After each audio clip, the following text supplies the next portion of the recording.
अस्सलामुअलैकुम, मैं हूं सदफ खान और आज मैं अपने किचन में बनाने जा रही हूं पोटैटो फिंगर्स। इसके लिए मैंने 3 आलू ले लिए हैं। इनको पहले हम छील लेंगे।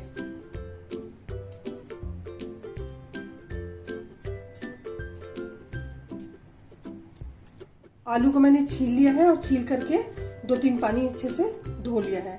अब इसको हम बॉईल करने रख देंगे।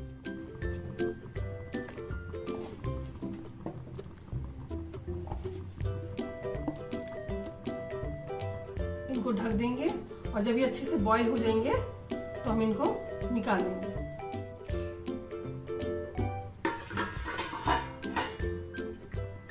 देखिए आलू अच्छे से गल गया है। इसकी छोटी छोटी पीसेस करने की वजह से बहुत ही जल्दी हमारा आलू गल गया है। अब इसको मैं मैश कर लूंगी।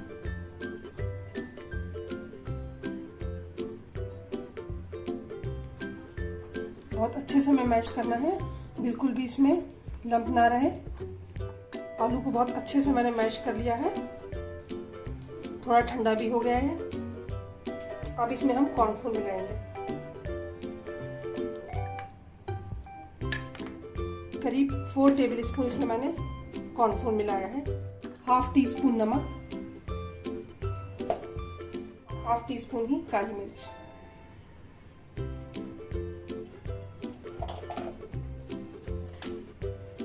अब इसको अच्छे से मिक्स कर लेंगे। सारी चीजों को अच्छे से मैंने मिक्स कर लिया है। अब थोड़ा सा आलू को हाथ में लेकर इस तरीके से थोड़ा सा गोल कर लेंगे। अब इस पर रख करके हाथ से इस तरीके से इसको रोल करेंगे।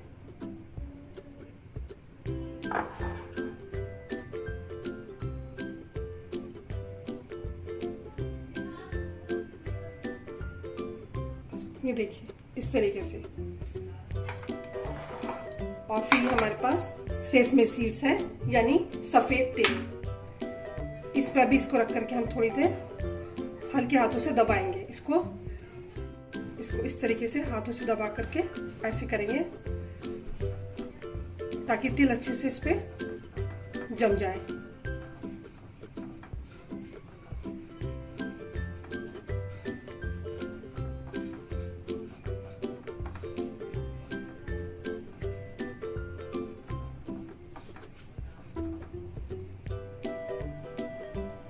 ये देखिए इस तरीके से हम सारे आलू को इसी तरीके से आलू के फिंगर्स बना लेंगे। ये देखिए सारे पोटैटो फिंगर्स रेडी हो गए हैं। इनको मैंने तिल से अच्छे से कोट कर लिया है। अब हम इन्हें फ्राई कर लेंगे। ये देखिए तेल अच्छे से गर्म हो गया है। अब गैस को मैं थोड़ा स्लो कर दूंगी और एक एक करके ये पोटैटो फिंगर्स इसमें डाल देंगे।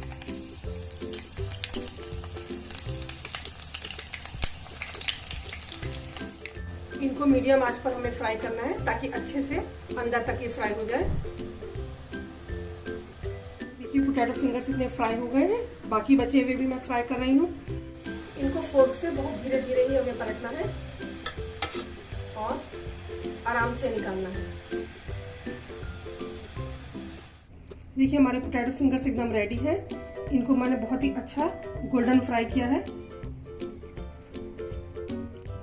देखिए एक मैं आपको तोड़कर दिखाती हूँ। बहुत ही क्रिस्पी और बहुत ही क्रंची पोटैटो फिंगर्स हैं ये। देखिए इस तरीके से।